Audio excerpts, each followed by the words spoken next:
Well, hello and welcome to another Faith, Philosophy and Life with me, Mr. Shelton. I do hope that you are doing well. Today we're thinking about friendship and community, and we're going to be thinking about how we can bring hope into the community and how we can try and help those who are vulnerable as an example of our focus on friendship. I wonder how much you know about the local community that you live in. So, for example, do you know how many people live in the UK? You say you do? Okay, that's great. Well, there are just over 67 million people that live in the UK. Obviously, the census has recently been done, so I'm sure we'll get some updates on that first. But I'm going to give you 10 questions, and let's see which ones you can get right. So how many people face poverty in the UK? How many people do not have sufficient food or shelter or something like that within the UK? Decide if it's A, B, C or D and write that down. I'm going to go through the answers with you at the end. Okay, question 2. How many adults aged 65 plus often feel lonely?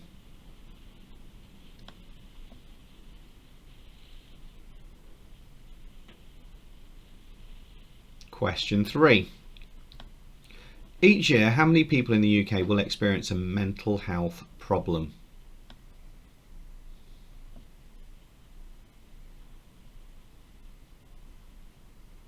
Question 4. How many children are living below the poverty line in the UK?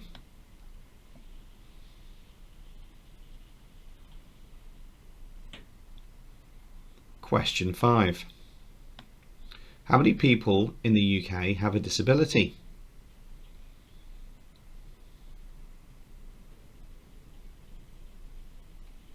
Question 6. How many elderly people will not have a conversation with friends or family for over a week? And that's in normal times, not just in the weird time we find ourselves.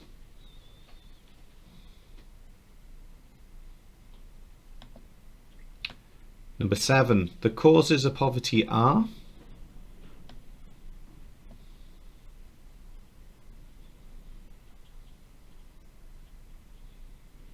Number 8.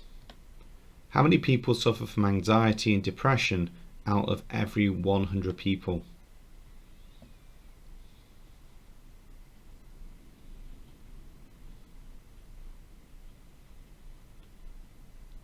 Number 9. In England, how many people sleep rough on any given night pre-COVID? And lastly, number 10. To cover everything they need, a family in poverty per person per week can have as little as how much? Okay, while I get set up to go through those answers with you, here's our cheesy intro sequence.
Okay, so let's just go over those answers together.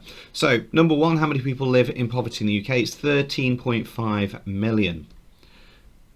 That is C. Number 2, the answer is B. It's 975,000 people over 65 plus often or always feel lonely.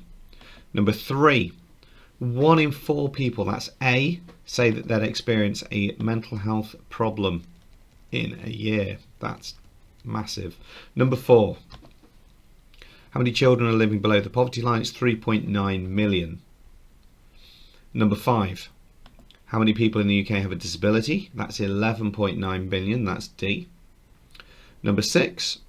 How many elderly people would not have had a conversation with friends or family this week? It's B. It's 360,000 people. The causes of poverty are D. All of the above. Number 8, how many people suffer from anxiety and depression? It's 7.8 people per 100. 7.8%. Just think about that for your class. Number 9, in England, how many people sleep rough? It's C, 4,134. I know those numbers have reduced this year, but that was what the figures were pre-COVID. And lastly, to cover everything they need, the answer is B, £13. So our title today is how can we bring hope to those in need? How can we bring hope to those in need? As always, do pause me as we go, and I will be asking that you make sure that you get everything sent through to your teachers at the end of the lesson. So our learning objective is to investigate ways that help the most vulnerable in our society. Okay, so that's what our learning objective is. It's going to be a good outcome if you can describe groups of society that need support. It's going to be great if you can explain ways that people can support these groups, and even better if you can create how Christians try to help some members of the community by using a case study. We're going to be looking at reading, because you're going to be extracting some information much later in this lesson, and we're going to be thinking on what people may believe themselves, their spiritual reflections, and what a society we have the need to do. So we're going to look at some facts, we're going to mind map, we're going to have some media clips, and then there's a poster as well to end with. So to start with, we're going to need almost a whole page for this to work really well. I'd like you to write the word vulnerable in the middle of it, and think vulnerable are groups of people that maybe need support or maybe don't have the same access to community services as others. And I'd like you to write down as many examples of vulnerable people in our community that you can think of, and then also expand it to how and why those people are vulnerable. So you can see there that I've got that from homeless. So they're vulnerable because they live on the streets, they're open to substance misuse and addictions, and they've got no money or jobs. There's loads of other things you could write. So just pause me now and let's see how many you can come up with and how much information you can add to that. This might take you 10 minutes or so. I really want you to think about this. Let's see what you can do. Pause me now, come back to me.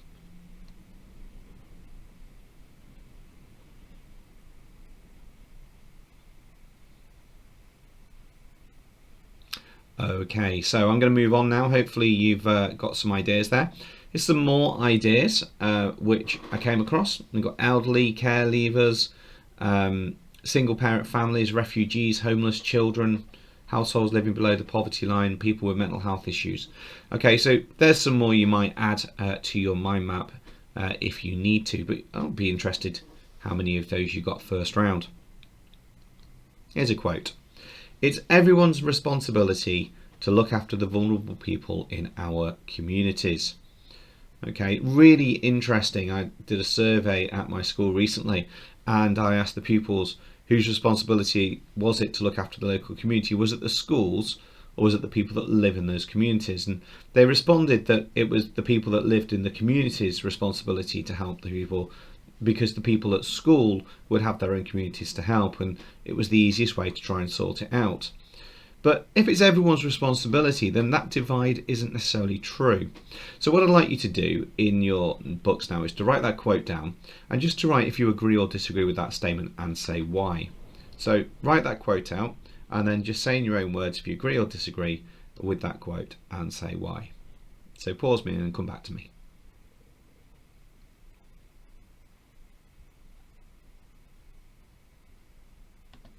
So we said it would be good if we could describe groups in our society that need support, and we've started to come up with quite a good list there, and to think about ways that people could support others in those groups. So what we're going to do is we're just going to be thinking very briefly about what inspiration we can take from others to try and help us look after more vulnerable people in our society in terms of our idea of friendship. So you know that the food banks are run by actually a Christian organisation, even though they support absolutely anyone. The foundation of that is the Trussell Group. Trussell Trust is in fact a Christian charity. So the number of 3 days emergency food supplies given to people in crisis, 519,342, and that's in a 4 or 5 month window prior to COVID. That has shot up during COVID. Mind Charity, who do mental health support, we won't give up till everyone experiencing a mental health problem gets both support and respect. Just think about how those two charities can help people, both physically and emotionally. The Bible says this: religion that God our Father accepts as pure and faultless is to look after orphans, widows in distress, and to keep themselves from being polluted by the world. Speak up for those who cannot speak for themselves, ensure justice for those who are crushed. Yeah, speak up for the poor and the helpless and see that they get justice. I'd like you in your book now just to write a sentence that just explains what the Bible says about helping people. Okay, so one sentence in your book about what the Bible says about helping people, and then come back to me.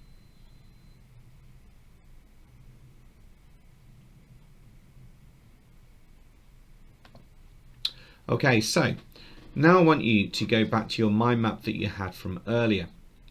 I'd like you to choose 3 of those groups that we've talked about. I've put them back at the top of the screen there to help you. And I'd like you to kind of just come up with an idea about what could you do, one idea for 3 groups of people. So what could you do for the homeless? What could you do for refugees? What could you do for other single parent families? And just come up with 3 very simple ideas that you could take action on. Write those down and then maybe share some ideas with a friend on WhatsApp or Facebook or Messenger or whatever. Say, I'm just doing this lesson with Mr. Shelton, and how about we try and do this together? Because that sort of practical action would be really helpful, I feel. So have a look at that, give that a go, pause me and come back to me when you're done. So 3 ideas of things you could practically do to help some of these people.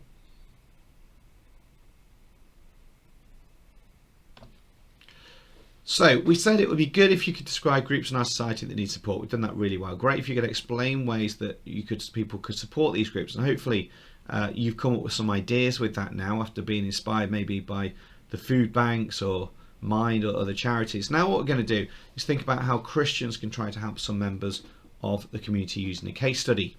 So you're going to create a leaflet or a poster that advertises a way of helping people in the community. And I've attached for you in the Google Drive below some information from an organisation from a local church to me called The Bank. The church isn't called that, that's their community project. And what The Bank do is they help out a huge range of people from their church in Upton. And what I'd like you to do is to have a look at that information and construct a leaflet or poster about how churches can try and help people in the community. Now, lots of churches do lots of different things. This is certainly one particular church rather than lots of churches, if you're with me. But every church seems to offer, most churches offer things for the community. So maybe even look at a church local to you if you are involved with one. What do they do to help some of the vulnerable? But if you're really stuck, as I say, use the information below. So let me just widen this task up. So option number 1 is you could do this about a church close to you. How does faith and friendship helping the vulnerable, how's that shown in your church? But if you're not involved in a church, you need some inspiration, use the description below, access that information about the bank and create a leaflet or a poster advertising how they help vulnerable people and show faith and friendship. I'm going to leave that there. Thanks very much for your time. Take care of yourself. Stay safe. Wash hands. God bless you. I'll be seeing you soon.